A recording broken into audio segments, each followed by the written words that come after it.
Good morning and welcome to Whirlpool Corporation's fourth quarter 2023 earnings call. Today's call is being recorded. Joining me today are Mark Bitzer, our Chairman and Chief Executive Officer, and Jim Peters, our Chief Financial Officer. Our remarks today track with a presentation available in the Investor section of our website at whirlpoolcorp.com. Before we begin, I want to remind you that as we conduct this call, we'll be making forward-looking statements to assist you in better understanding Whirlpool Corporation's future expectations. Our actual results could differ materially from these statements due to many factors discussed in our latest 10-K, 10-Q, and other periodic reports. We also want to remind you that today's presentation includes non-GAAP measures, outlined in further detail at the beginning of our earnings presentation. We believe these measures are important indicators of our operations as they exclude items that may not be indicative of our results from our ongoing business operations. We also think the adjusted measures will provide you with a better baseline for analyzing trends in our ongoing business operations. Listeners are directed to the supplemental information package posted on the Investor Relations section of our website for the reconciliation of non-GAAP items to the most directly comparable GAAP measures. At this time, all participants are in a listen-only mode. Following our prepared remarks, the call will be open for analyst questions. As a reminder, we ask that participants ask no more than 2 questions. With that, I'll turn the call over to Mark. Thanks, Corey, and good morning, everyone. Today marks our first earnings call in the new year, and I do appreciate that everyone's attention will be on our perspective for 2024. However, I want to take the opportunity to reflect and look back at last year. During this past year, there have been a number of achievements we're proud of. 1, we gained more than 1 point of market share in North America. This is a clear testimony of the success of our great products and brands in the marketplace. 2, we were able to reduce our net cost base by $800 million, which is what we had in mind when we started the year. And 3, the signing of our EMEA transaction with Arçelik marked a major milestone in our portfolio transformation and is expected to provide significant opportunities to unlock value. At the same time, there are a number of areas where we fell short of our own expectations. The promotional environment, which reversed back earlier than anticipated to a pre-COVID intensity, put pressure on our EBIT margins. And while our full-year EBIT margin of 6.1% is solid, it is still more than 1 point short of where we wanted to be. And we were not able to reduce our inventories fast enough, which negatively impacted our full-year cash flow. Obviously, these results were impacted by a still unfavorable housing cycle in 2023. The rapid and steep increase of U.S. mortgage rates led essentially to a freeze of existing home sales. Ultimately, this resulted in the lowest existing home sales in almost 3 decades. And given the strong historical correlation between existing home sales and appliance sales, the discretionary appliance sales, which are margin attractive, slowed down significantly. This was mitigated by strong replacement demand, which tends to be less margin attractive. These strong replacement sales confirmed our view of more intensive use patterns of appliances, leading to shorter replacement cycles. A favorable trend which we expect to continue in the foreseeable future. Now, the key question is, what does this all mean for 2024? Let me start on the housing macro cycle. We remain bullish on the mid and long-term housing cycle. The market has been undersupplied for over a decade by 3 to 4 million units. The long overdue rebalancing of demand and supply will occur at one point, but not in the very short term. While we already see a gradual and steady recovery of new home orders and starts, we all know that these trends typically need 6 to 9 months to turn into appliance sales. The existing home sales market, on the other hand, will need a catalyst to unfreeze. That catalyst can only be a return to low mortgage rates, which we expect to moderate as the year progresses. So how will we position ourselves in 2024? Essentially, it will be all around cost discipline and margin expansion. On the cost side, we have put actions in place to deliver $300 to $400 million in cost savings. While this number may appear lower than in 2023, we're not factoring any raw material savings. So these $300 to $400 million are all structural cost takeout actions. The margin expansion will essentially be driven by the benefits of a refocused portfolio after the completion of the EMEA transaction, as well as a very disciplined approach focused only on value-creating promotions and product mix. You will see later in our presentation a full year negative impact of pricing, but this is entirely related to carryover pricing effects. Lastly, as it relates to our portfolio transformation, we continue to expect to close our EMEA transaction by April. And in anticipation of this transaction closure, we are changing our reporting segments. We will not only highlight our major domestic appliance business in North America, Latin America, and Asia, but also provide visibility to our KitchenAid small domestic appliance global business. With strong margins, the KitchenAid small domestic appliance business is a critical component of our brand and product portfolio, improving life at home for our consumers. I am confident that our refocused portfolio, cost actions, and improving free cash flow generation positions us for continued shareholder value creation in 2024. Now turning to slide 6, I will provide an overview of our fourth quarter results. We delivered over 3% of revenue growth, including over 1 point of year-over-year share gains in North America, coupled with $350 million of reduced costs. Working capital conversion and free cash flow of $366 million was impacted by shipments occurring later in the quarter than expected. We exited 2023 with elevated trade customer inventories, which we expect to normalize mostly in the first quarter of 2024. Ultimately, we delivered ongoing earnings per share of $3.85, supported by tax benefits related to the Europe transaction. And now I will turn it over to Jim to review our Q4 regional results and perspective on 2024, including our plans for the proceeds of a recently announced India transaction. Thanks, Mark. Good morning, everyone. Turning to slide 7, I'll review fourth quarter results for our North America business. We delivered 1% of revenue growth and 260 basis points of margin expansion. Sales growth was driven by over a point of year-over-year share gains, resulting from new product introductions and improved supply chain execution. While this was partially offset by a normalized promotional environment. Additionally, resilient replacement demand lifted the U.S. industry 2%. Fourth quarter margin expansion was driven by significantly reduced cost, partially offset by negative price mix from a normalized promotional environment and lower consumer discretionary demand due to higher mortgage rates in 2023, slowing down existing home sales.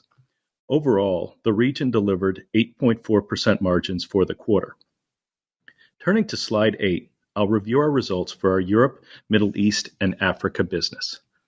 Revenue was down 3% year over year as the region continues to see demand weakness from negative consumer sentiment.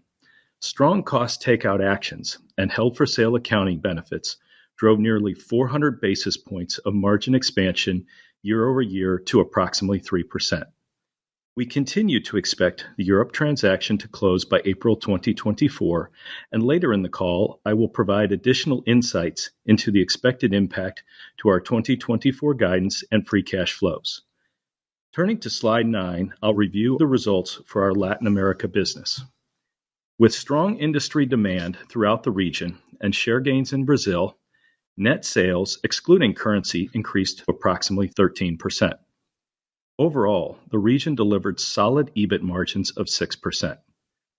Flat to last year as cost actions were offset by negative price mix and losses in Argentina from currency devaluation and costs related to ramping up our new laundry factory. Turning to slide 10, I'll review the results for our Asia business. The region saw net sales growth of 9%, driven by share gains and improving industry.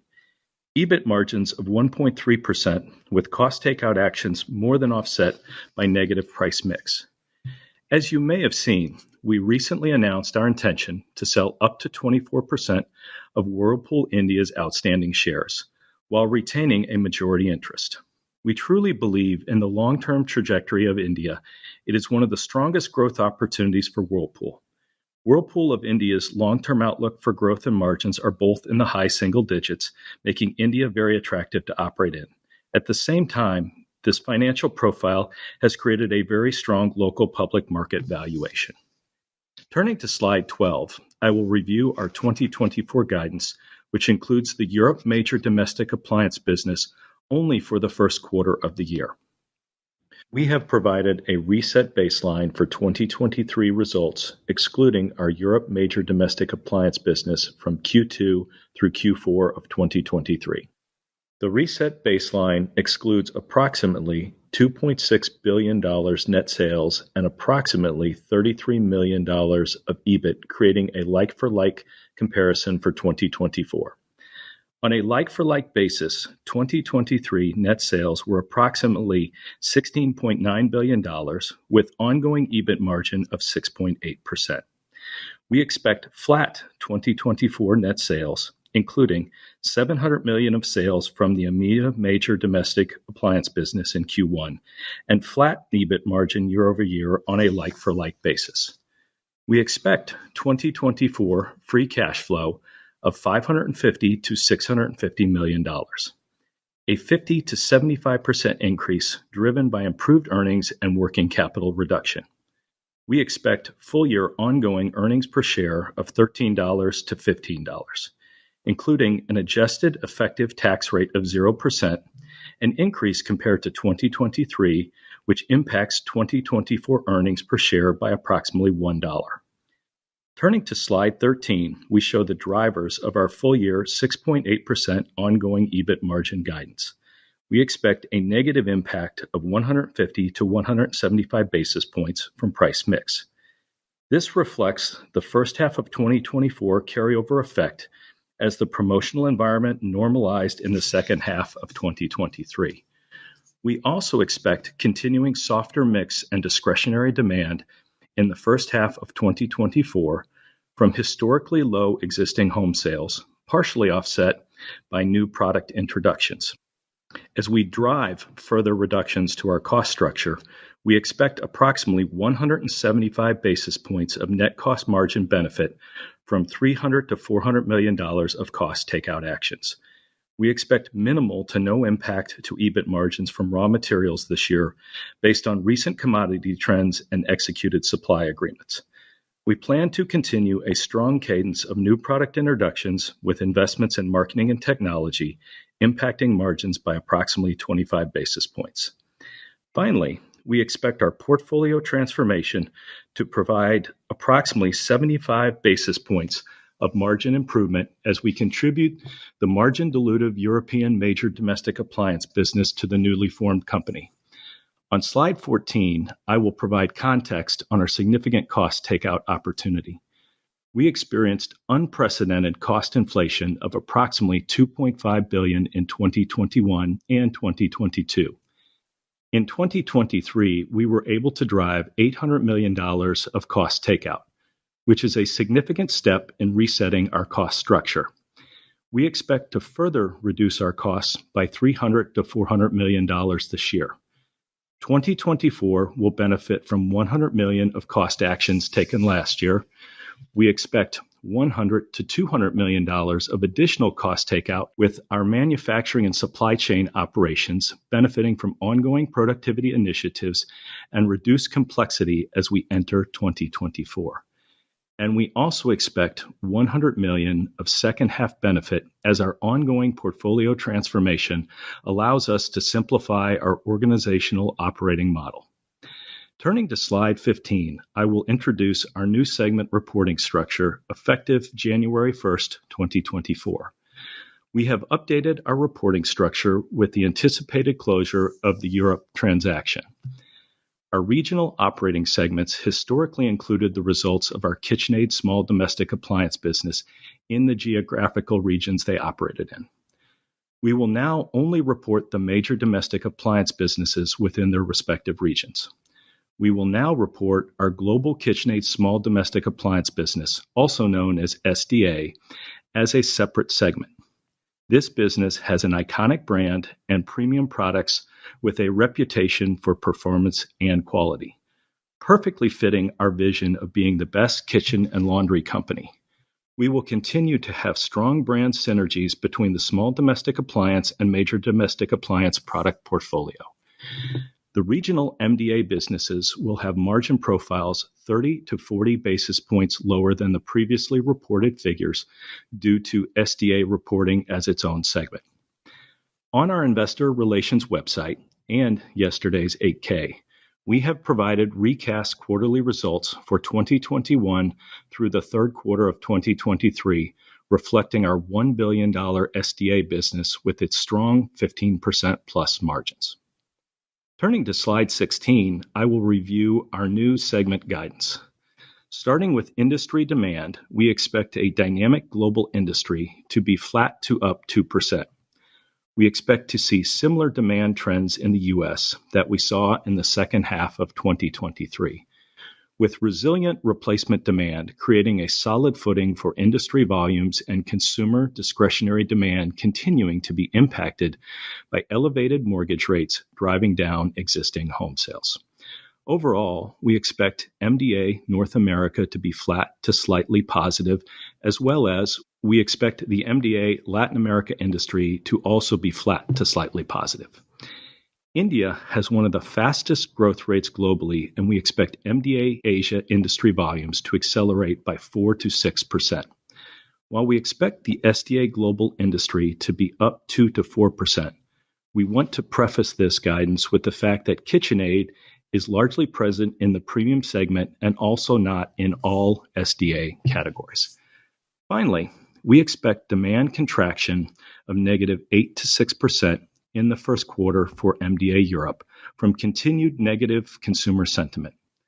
For MDA North America, we expect to deliver full-year margins of approximately 9%, with promotional carryover negatively impacting first-half margins and elevated channel inventories impacting first-quarter demand. We expect approximately 50 to 75 basis points of sequential margin expansion every quarter and to exit 2024 with EBIT margins of approximately 10%. For MDA Latin America, we expect EBIT expansion and strong margins of 6.5%, with cost takeout actions and improved consumer sentiment. For MDA Asia, we expect margin expansion to approximately 3% EBIT margins. For SDA Global, we expect very attractive EBIT margins of approximately 15.5%. Lastly, we expect MDA Europe to deliver approximately 1.5% margins in the first quarter, and overall expect an ongoing total EBIT margin of 6.8%. Turning to slide 17, let me provide you with additional detail on our U.S. industry expectations. Replacement demand drove industry growth in 2023, and we expect this trend to continue into 2024. The last 4 years of elevated usage is shrinking the historical average life of appliances, coupled with an install base from 2015 through 2017 that grew 4 to 5% and is nearing replacement. This is driving replacement demand to approximately 60% of industry volumes. We expect to continue to drive value-creating share gain in 2024. With housing starts trending higher in the second half of 2023, Whirlpool is disproportionately positioned to benefit from new construction demand.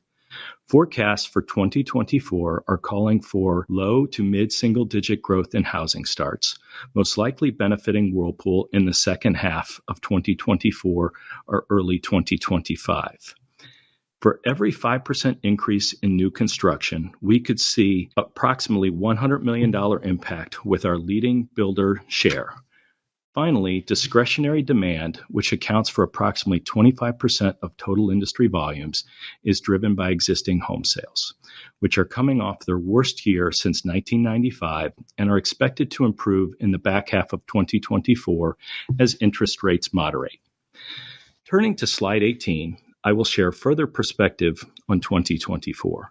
We expect soft discretionary demand and higher retail inventory levels to weigh on total industry expectations in the first half of 2024, with a more pronounced impact on Q1.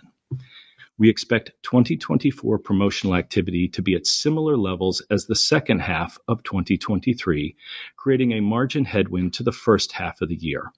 We expect cost actions from 2023 to benefit the first half of 2024, while additional cost actions ramp up.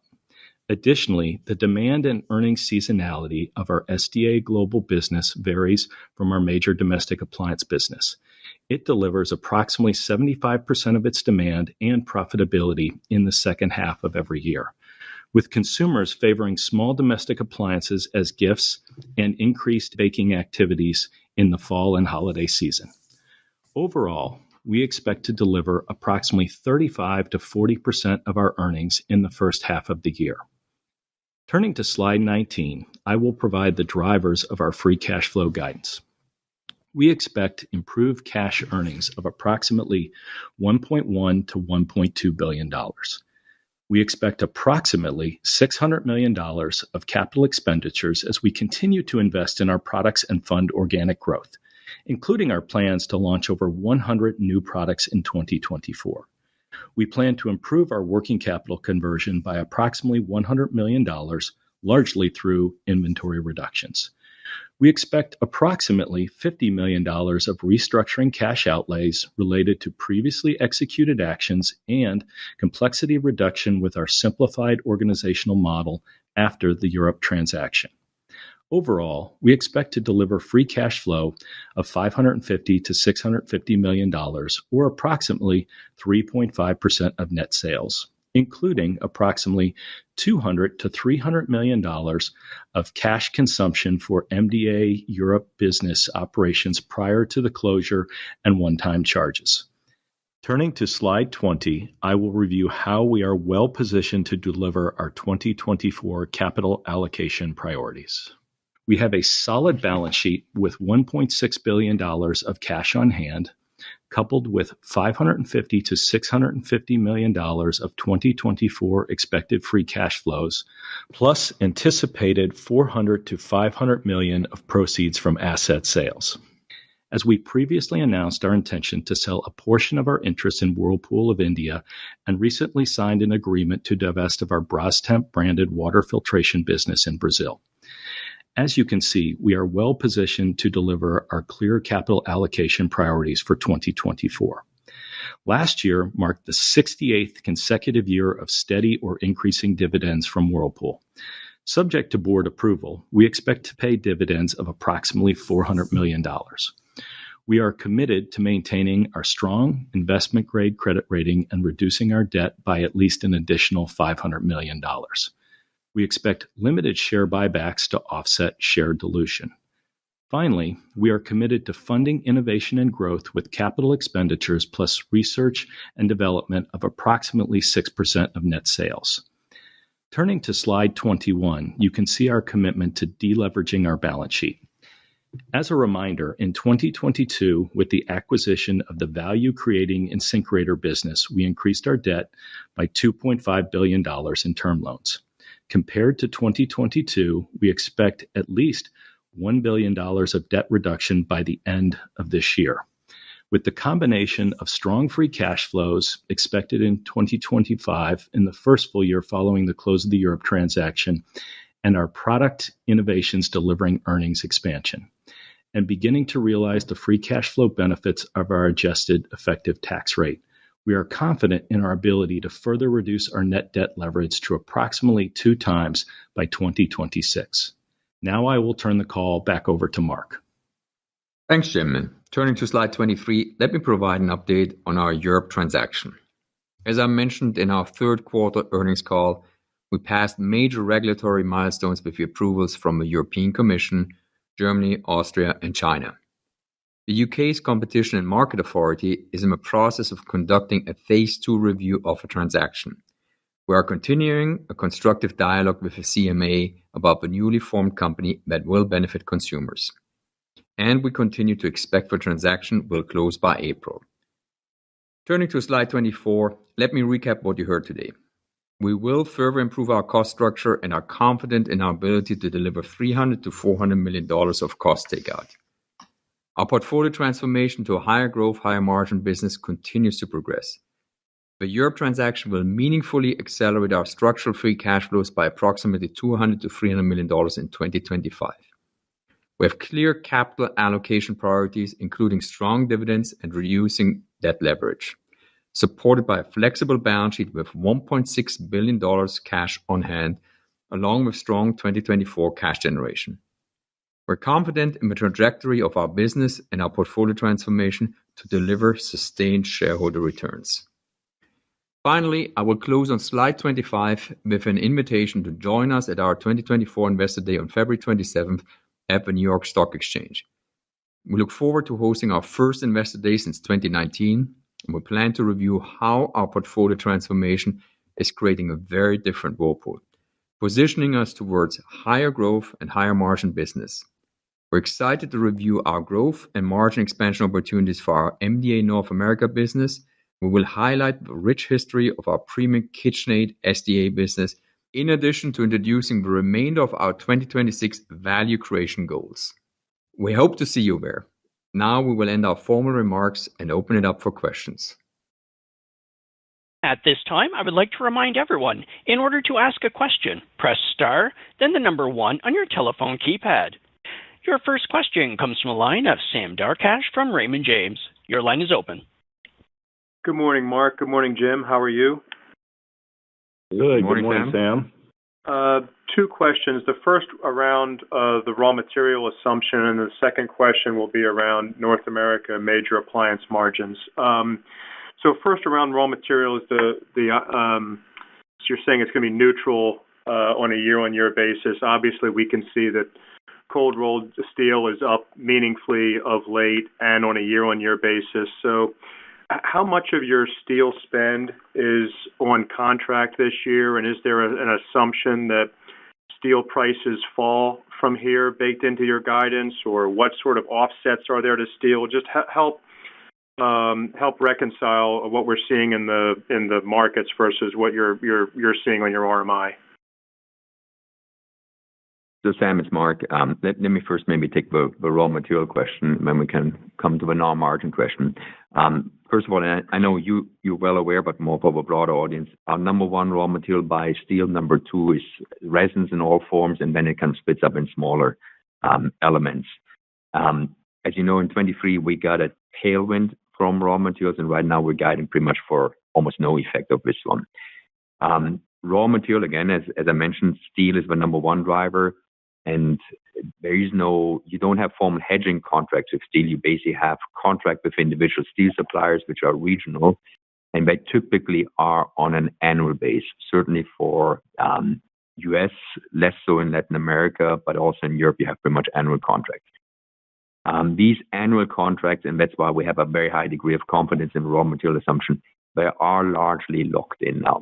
So typically these negotiations happen November, December in that timeline. And they're not done off a kind of on the spot CRU spot price. They're kind of done more on rolling averages and certain assumptions about floor and color. So with all these contracts, or the majority of these contracts fully in place, again with the exception of Latin America, the variation which we expect from a steel price is very, very little. So that's why on the number one component we have a very high degree of certainty. The number two component, resins, they're more on a quarterly base. And obviously there is an element about oil price assumptions in there, which you have a little bit more variation, but again, it's relative to steel, it's much smaller. So again, on these two components, Sam, we feel we're either contractually protected, or right now we have, certainly in plastics, I think we have a reasonable assumption for a full year. Got it. And then the North American margin question. So, what was the fourth quarter 23 North American margin excluding small appliances, and what is your assumed 24 exit rate for North American major appliances versus the 9% annual guide? Thanks. Yeah, so Sam, the North American margin in Q4, we posted the 8.4%, roughly, and we referred to a full year base. KitchenAid typically has an impact of about 40 basis points on our margin business in North America. Now that's a little bit, there's a little bit of seasonality in KitchenAid with a heavy skew towards Q3 and Q4. So you take that out of the equation, you're pretty much exiting in 23, we were exiting around 8% roughly North American margin, which as we talked, that's about a good point below where we wanted to be in all transparency. We guide the full year excluding KitchenAid on 9%. And I think also in our prepared remarks, we were referring to, we expect to exit 24 with around 10% North America margin. Your next question comes from a line of Mike Rehaut from JP Morgan. Your line is open. Thanks. Good morning, everyone. Thanks for taking my questions. Morning, Mike. First, I would love to get a sense, just of the, how you're thinking about the promotional backdrop and cadence in North America MDA as 24 progresses.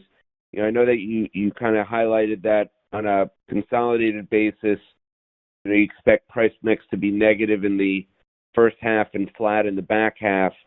But I was hoping to try and get a sense of the interplay between, how you expect 24 to play out in terms of managing share gains, which, you kind of highlighted another point of share in the fourth quarter, and how you expect to manage the promotional backdrop as it progresses. And I guess, part of the question here is, to the extent that, promotions continue to, let's say, increase or in the near term, how you'd manage that versus your desire to continue to regain share.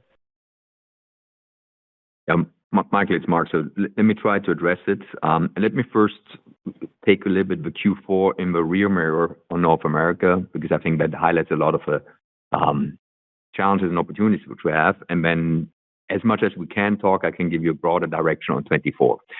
So if you look back at Q4 23, in particular North America, ultimately it comes down to the absolute amount of marketing or promotion dollars we put in the market are not unusual compared to pre-COVID. The big difference was that the lift we had on discretionary demand was very limited. So ultimately, in hindsight, the ROI on some of the promotions did not work out the way we expected. So as you know, we repeatedly talked about, we focus on value creation promotions. And in hindsight, some of these promotions did not meet that benchmark. It's just because the discretionary demand of a pool of discretionary demand in the market was limited. So the whole equation got unbalanced. And that led to some margin erosion in Q4. As I also said, as we look into 24, and as you know, we don't give any forward-looking comments on pricing, etc. But I said our focus is on margin expansion. I mentioned the exit margins are below where we wanted to be. Right now, our focus is on margin expansion, obviously deploying all levers which are at our disposal. That's cost takeout, that's pricing, how we manage a mix, how we manage a new product introduction. But the focus is on margin expansion. And that is in the context of, we feel good about our share gains. And right now, the level of share where we come from gives us a solid base. And we will, at least for foreseeable future, we are focused on margin expansion. Great. I appreciate that. I guess, and I apologize if this is something that I missed in maybe the supplemental or some of the other comments, but just love to get a little more detail on SDA for 2024 in terms of the overall size. I know you talked about the margin or the profit cadence, a quarter of profits in the first half, 3 quarters in the back half. But just how you're thinking about that segment, and where the margins were in 23, just to get a comparable there. Yeah, Mike, I can take this. And first of all, I apart from a supplement, that we will spend a lot more time on February 27 in our Investor Day to show you a little bit of the history of KitchenAid, the margin run rates, the seasonality. So there will be a lot more color to your question. So on a high level, right now, the seasonality is similar to what you described. So there is a more skew towards the back half around the holidays. But even in the first half, there are some important holidays which always matter for KitchenAid, like and we manage accordingly. The broader margins, and again, we will show that in the supplement, which you will see soon, are a 15.5, which we go to 24. Is slightly higher than the 23 one.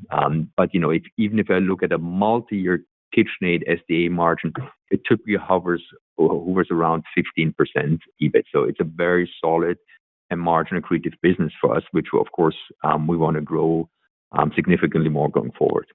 Yeah, Michael, I think, the other thing to highlight, you'll see in all the supplemental materials we provided, is really if you look at the historical run rate of the business, it has been around $1 billion plus and 15.5%. And so, some of the information that we did provide obviously showed a time period when that benefit or that business benefited from some of the trends that were going on during COVID. But I'd say today, what Mark highlighted in there and the size and all that is really more representative of what the trend that business has been on and why though we're excited about the growth and the margins we have within there. Your next question comes from a line of Susan Maklari from Goldman Sachs. Your line is open. Thank you. Good morning, everyone. Thanks, Susan. Good morning. My first question is, you mentioned the $300 to $400 million of cost actions that you expect to take this year. As you think about the ability to continue to reduce the cost structure, how are you balancing that relative to the growth initiatives that you have and the targets to get the business closer to those long-term goals?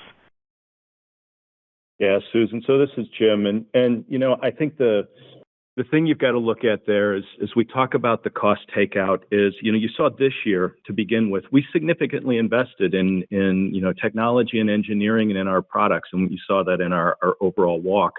And so if you really look at how that 300 to 400 breaks down, the first 100 of that is just cost savings we already implemented this year that are in areas that don't affect our ability to grow and drive innovation. Then we talk about maybe the next 100 to 200 within there, and that's really driving efficiency both within our supply chain, our factories, and that comes from ongoing initiatives that we have that are just to become much more efficient in terms of how we manufacture, or much more efficient in how we get product to our consumers in the end. And so, again, those are not areas, those don't affect the investments that we make. And then if you think about the third bucket there that we've talked about is really SG&A reductions from a simplified organizational model. That also is just us looking at how we operate as a company and how we operated in the past with a much larger business, including EMEA. How do we simplify it? How do we make it more effective? Our investments within our products, whether it be engineering or capital, will actually be relatively consistent to even up this year. So the areas where we're cutting cost are not the areas that affect our ability to deliver growth and innovation. We're actually investing. What we are is we're reducing cost in other areas so we can invest more in those areas. So Susan, just to echo what Jim is saying, and to be really crystal clear, we have and we will continue to invest heavily in new products and brand investments. Last year, despite all the pressure, we invested 75 basis points more into new product marketing and technology. We will continue to do so in 24. And as you've seen also from capital plans, we are prepared to invest in new products. That's ultimately the lifeblood of our company and creates future growth. At the same time, we're also very mindful that we got to create the funds for that. And these funds, to Jim's point, they come from carryover actions, they come from manufacturing efficiency, and frankly, after the Europe transaction is closed, we have a simpler business, and we will take advantage of relooking at our SG&A base in terms of how can we take advantage of now what is globally a much simpler and easier business where we don't need to have all the complexity in its current structure. Okay, that's very helpful color. And then my second question is thinking about the cash flows. You mentioned that you came into the year with inventories a bit higher than what you had anticipated. Any thoughts on the timing of working that back down and what that might mean for the cadence of the cash generation this year? Yeah, Susan, so this is Jim. And listen, here's what I would say is we talked about within our numbers, the overall cash flow guidance for the year that will reduce working capital by about $100 million at a minimum. I think what you'll see some of that come more probably within the second and third quarter as we just look at where things are, because we did already talk about that retailer inventory levels at the beginning of the year were higher than we anticipated. And so, obviously we believe that will put some pressure on shipments in the first half of the year. And our goal is to make sure we keep our inventories in line with the shipments, but then begin to reduce those inventories as we have the opportunity, but also then as we expect to see sales ramp up a little bit later in the year. So I would say not necessarily in the first quarter, but more in the middle half of the year is when you should expect to see us reducing inventories. Your next question comes from a line of David McGregor from Longbow Research. Your line is open. Yes, good morning, everyone. Thanks for taking the questions. Good morning, David. Marco. Hey, good morning, guys. Can you talk a little bit about the market share gains and at what price points? And was this really just a recovery of some of the share that you lost during the pandemic, or do you think it might have been incremental with a different consumer or the different price point? And how does all this kind of mesh with what the consumer is doing right now in terms of mixing up or mixing down? Yeah. So David, I mean, first of all, the 1 point or 1.1 point to be precise, full year gains in North America, very and the good thing is they're spread across multiple product categories. So there's basically not a single product category where we would point to share weakness. We grew across the board. Obviously, a number of new product introductions helped and supported that share growth. The other element which partially helped, but is not yet fully visible, we had significant share growth in the national builder business. But obviously, because the broader market is still soft, that is not yet fully showing, but that's a big source of share gains. So it's pretty much across the board. I wouldn't point to specific price points. Now, against the context of a broader market, and this is coming back to what I think we mentioned also in the last earnings call, the nature of a market which is now so heavily impacted by the replacement markets, and again, with 60% of the sales right now of the total market, which is much more than past, replacement market inherently comes with a slightly lower margin profile than discretionary demand. It's just what it is, because consumers either look for specific dimensions or in a rush, they only have 1 or 2 days to make the decision. So that typically comes with a lower margin profile. So I wouldn't point to specific price points where we gain market share, but the broader market being so heavily replacement driven, that doesn't necessarily help you from a price mix compared to previous periods. Got it.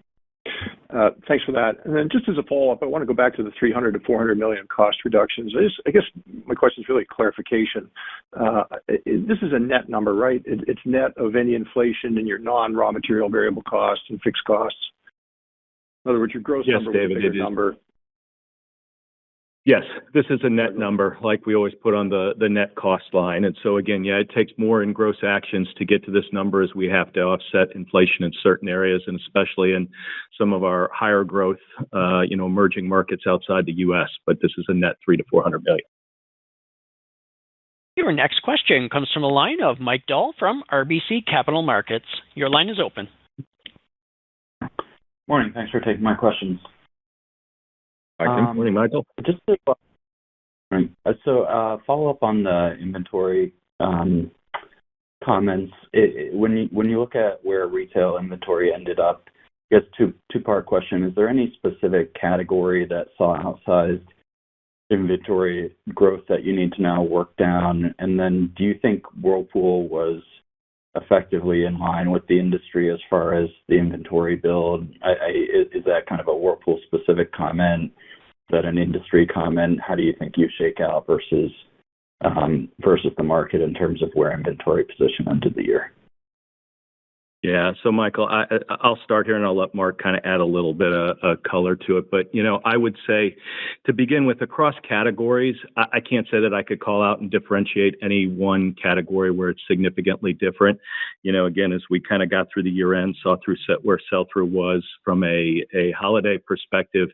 And then you look across the broader environment, I'd say it's we see it in many of the categories. So, I don't think that there's a big differentiation for us there. And then, as you said, is it, a Whirlpool only issue?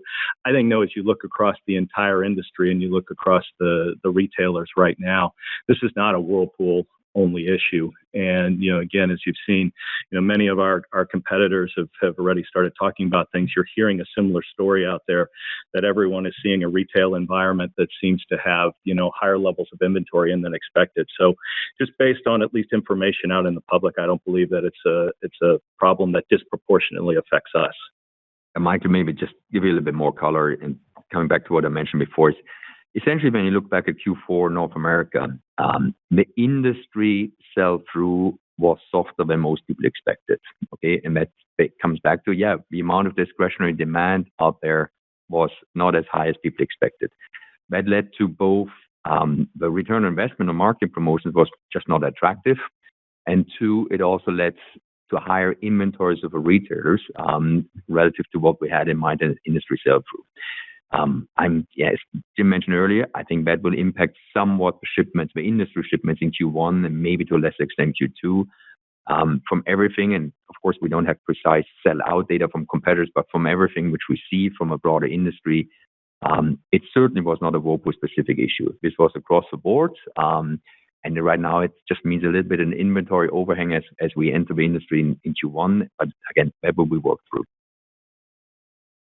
Yeah, that makes sense. Helpful. Thanks. My second question, either Mark or Jim, is around the free cash flow guide. And specifically, if I look at cash earnings and operating items, the expectation is $1.1 to $1.2 billion in fiscal 24.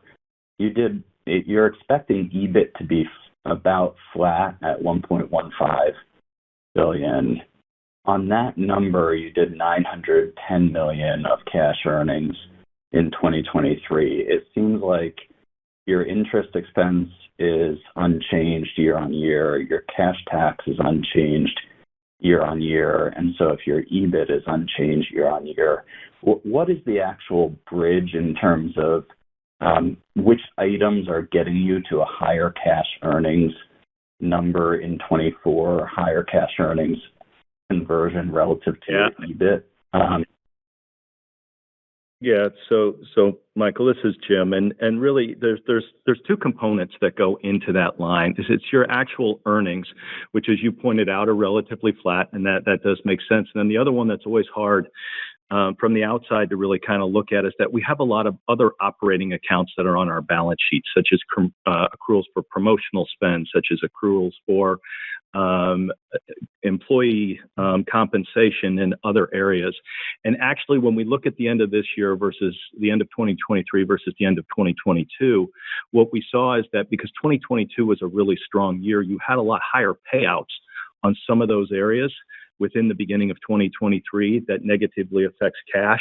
And when you come through a negative year that you don't have as high of payouts in some of those areas, it gives you a positive in the next year from an operating cash flow perspective. So it's a good question in that it doesn't really become apparent, but that's the biggest driver within that bucket that you will see.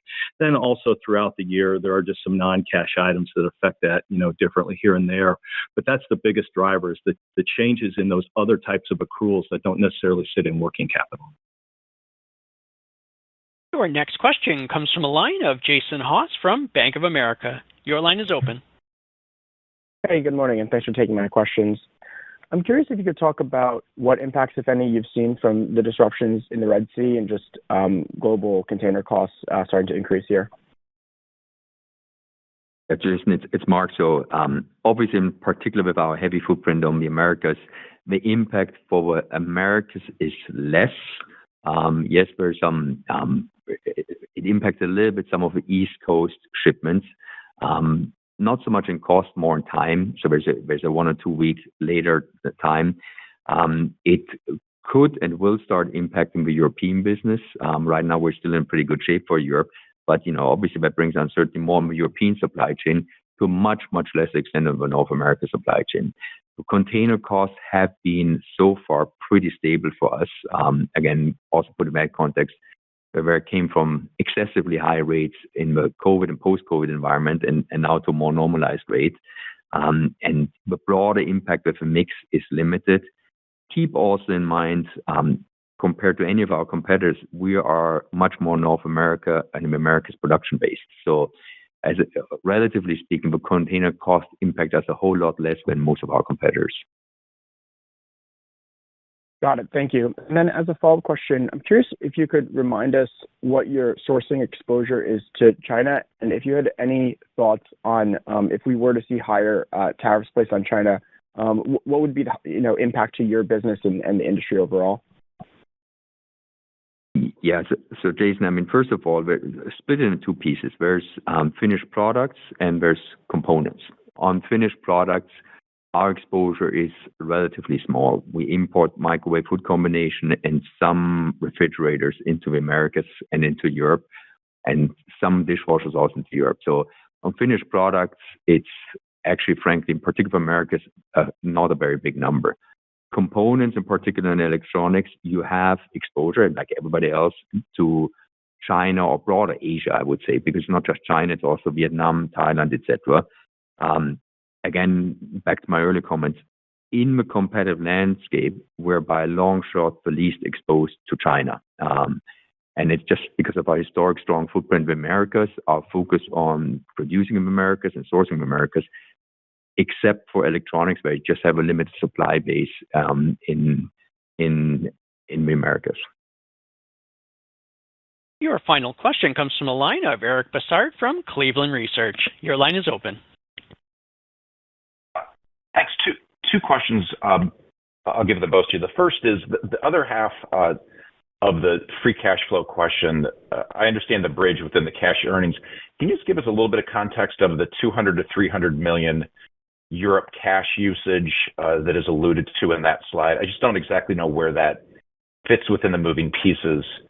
And then the second question relates, Mark, you talked a lot about the focus on margin progress, the flat margin in 6.8. Related to that, I guess the core of it is that you still have this 11 to 12% long-term margin guide, and just wanted to see if that is the number that you're still aspiring to and aiming to. Thank you.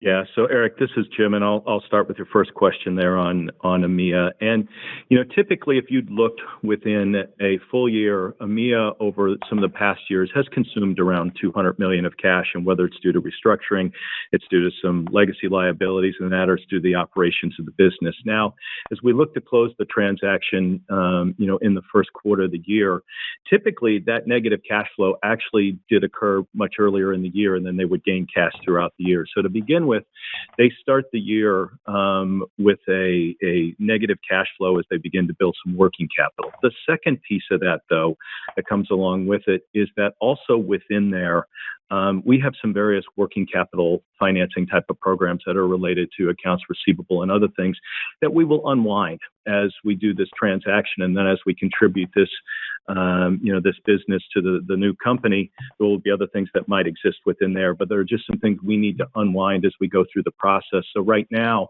we look at it as possibly having an impact, at least on our cash flow, for the year of a negative 200 to 300 million. But once we get closer to the close, we'll update that number. And Eric, just maybe adding a comment to Jim's point. To put it simply, the 550 to 650 cash flow, excluding Europe on a normalized basis, would translate into 800 million plus. That's essentially what it means, because we have to unwind these working capital financing activities and some other elements. So that's what it really means. Now, to your second point about the margin progress, and again, I want to also highlight our upcoming Investor Day, where we give an update with the segments about our mid and long-term value creation goals. But in short, and Eric, that's consistent with what we said before, we absolutely don't see any reason why the margins which we have pre-COVID are not in sight. So, i.e., in particular for North America, for years we have been operating on 12 or 12 plus % operating margin in North America, and that's certainly what we see absolutely possible. Right now we're working through, as you all can see, is a very negative macro cycle. Our industry is heavily impacted by existing home sales, and existing home sales in the course of 20 months went from 6+ million units to 3.7 million. So that's impacting us. But we know how to work through these cycles, and that's why we're very confident that we, over time, can reestablish these margins as we were experiencing them before. But again, much more perspective on this one at our Investor Day. I guess with that, we come pretty much to the end of our session. First of all, I want to thank you all for joining us today. And I think, really, hopefully what you heard is we feel good about where we are from our market share perspective. We also feel good about our ability to take out costs as we demonstrate in 23 and as we are confident for 24. And we frankly feel good about how we step by step re-strengthen our balance sheet and where we are from a broader funding and balance sheet perspective.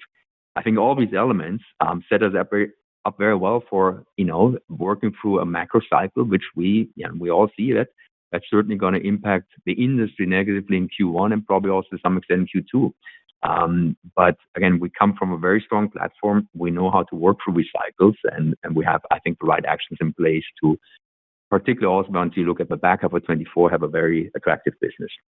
So with that in mind, again, I want to remind everybody, February 27th, that's where you will see a lot more perspective, in particular about our North America business, in particular about our KitchenAid SDA business, which we historically didn't put a lot of light on or didn't show you a lot. And we will also talk quite a bit about balance sheet and cash flow development. So again, February 27th, and looking forward to see you all. Thank you. Ladies and gentlemen, that concludes today's conference call. You may now disconnect.